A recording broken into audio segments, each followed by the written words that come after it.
Hi everybody, I'm Brad Silbert. Welcome to a special edition of the Hamilton County Television Sports Show, brought to you by Logan Street Signs and Banners in Noblesville. This afternoon we're joined by Fishers High School varsity coach Garrett Winegar. Coach Winegar, great to have you with us here today. We appreciate your time. Let's just talk a little bit about your team coming in this year. I know you guys get together over the summer and kind of evaluate things. So let's just start with how did the summer practices go? Yeah, we had a really good summer. We played a little less this year than we have in the past. Just tried to practice more. I think we played 11 games, but great summer. Just kind of preparing these guys and getting in the weight room more and getting them used to what we do. I think this summer we played 11. We're able to win all 11 and kind of build some good momentum going into this school year and kind of have an idea of what we could expect coming into the season. Let's just talk a little bit about what you've got coming in, new players, new faces this year for the Tigers. Yeah, so most of our guys are returners, so that's the benefit of being so young last year. We played a lot of sophomores and juniors last year. So we got 10 guys right now getting minutes. 8 of them were all in the program last year, so that's good. And then we have 2 freshman players that are playing varsity for us, Cooper Zachary and Jason Gardner Jr. So those guys are both playing varsity as well. So for the most part, it's guys everybody's seen that were in our program last year, and then the 2 freshmen that are big time players and doing a great job. Now, as a coach, do you find it easier to have the players, like you say, a group of 8 that played last year? Do you find that a little bit easier going year to year, or do things change a lot?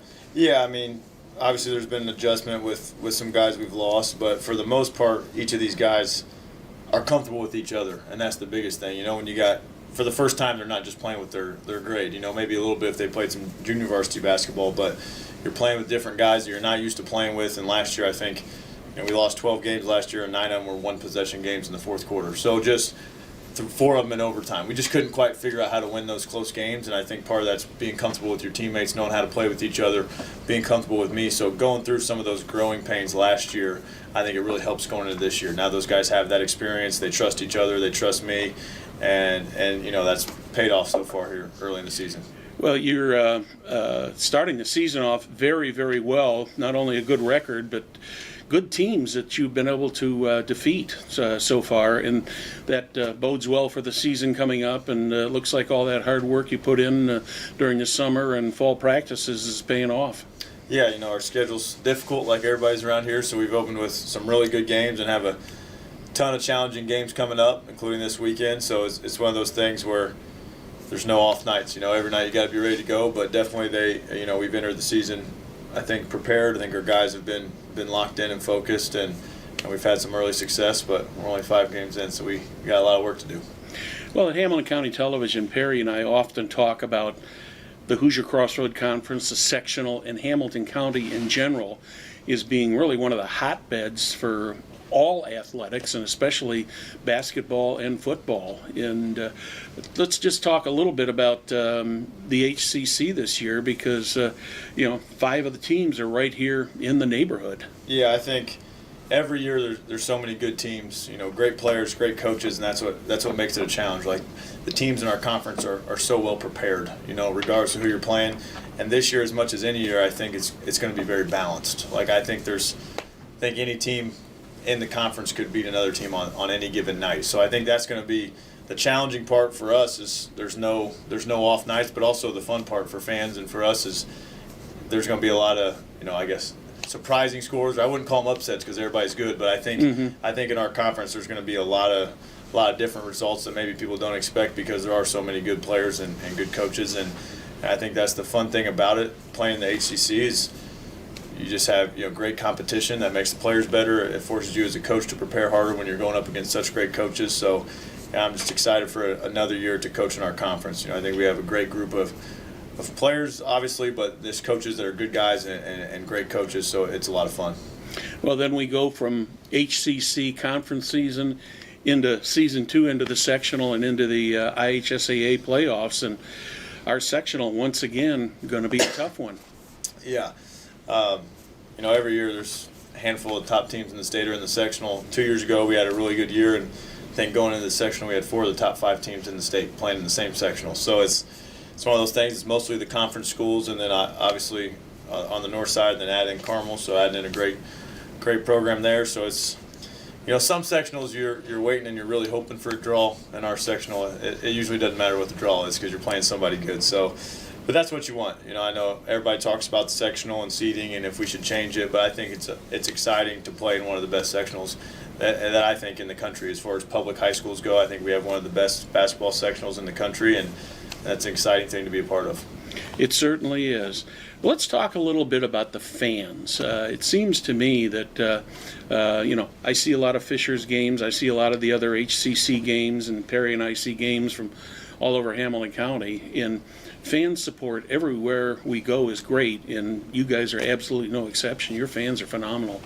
Yeah, it's really grown each year over the last 3 years. It's been our 4th year here, and I've seen it continue to grow. And our students and fans have really rallied around the program and given us great support, and it makes a huge difference. Playing.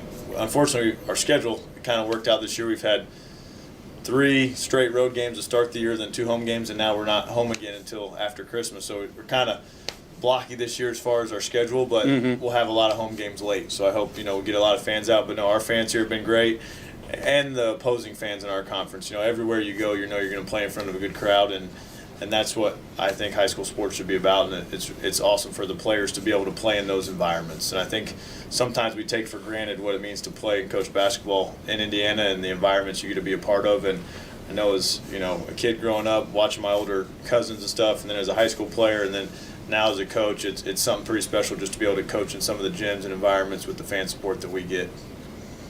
Speaking of overall Indiana, I was going to bring this up a little bit later, but let's just touch on it right now. What would you say the state of basketball in the state of Indiana is?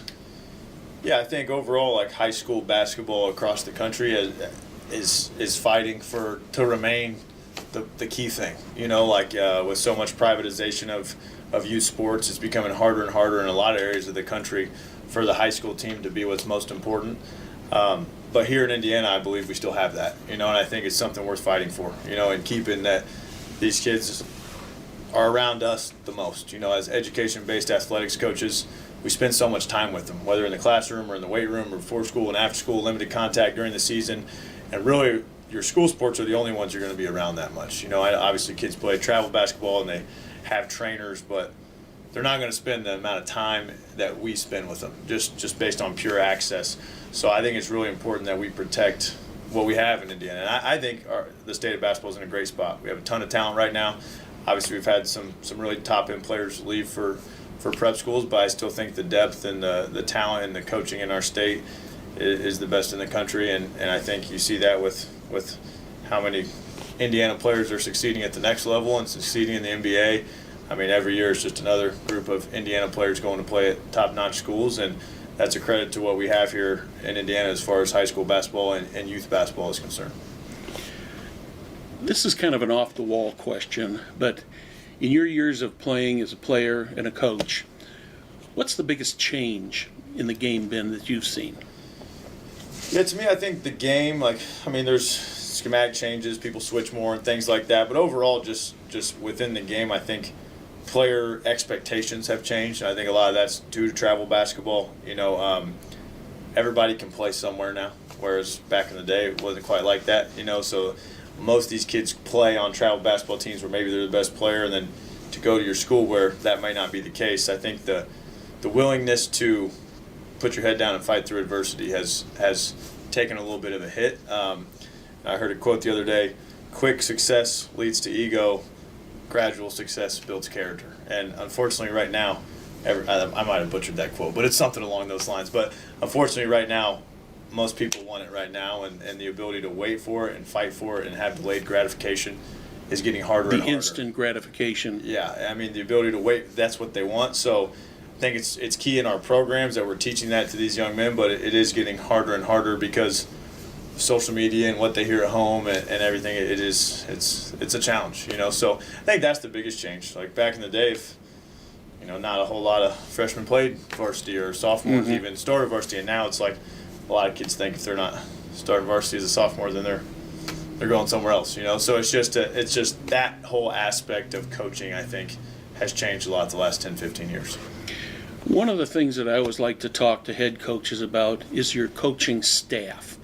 Talk a little bit about your coaches, your individual coaches, and what do they bring to the program for you? Yeah, we're really lucky to have a staff with guys with a lot of different experiences outside of mine, which was important to me. You know, my experiences was Indiana high school basketball, which has been great to me, but I wanted to go get guys who had, you know, connections with college coaches and you know, young guys, some old guys, to really round out my weaknesses. You know, being a younger coach, I wanted older guys on staff, but also need younger guys who are willing to work, you know, and get after it. So we have some really good guys. My head JV coach, Caleb Oldham, he's been with us all 3 years here.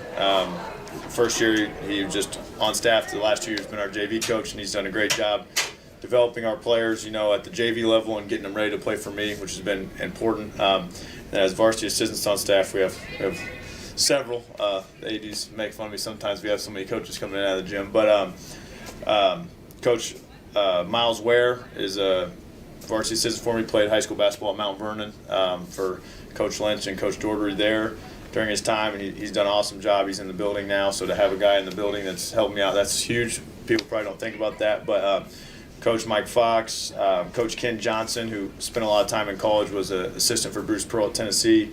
And then on my staff, I also have a mental skills coach, Dr. Rob Bell, who works with our guys on that. We know we talk about some of that stuff a minute ago, just handling adversity and resiliency and stuff. It's stuff we talk a lot about. And then my freshman coaches, Jordan Seeley and Coach Harris, and then my other varsity assistant, Jordan Felder. So we have kind of a large staff. I know it's a lot of names, but they each bring unique experiences that I think can help the players. And, you know, sometimes as a coach, you don't want everybody to be exactly like you. You know, if they're just like me, then so they bring different perspectives. And if I'm, you know, kind of being negative that day, maybe they're positive, or sometimes they got to be the negative one. But A little diversity. yeah, and that's been really good for our staff. So I think I got one of the best staffs in the state, and it's fun to go to work when you have guys who also want to work hard and want to, you know, push the kids the same way you do. So that's been really fun. Well, Coach, we appreciate your time today and wish you good luck this season with the Tigers. Thank you. I'm Brad Silbert. Thank you for joining us on this special edition of the Hamilton County Television Sports Program, brought to you by Logan Street Signs and Banners in Noblesville. Good day.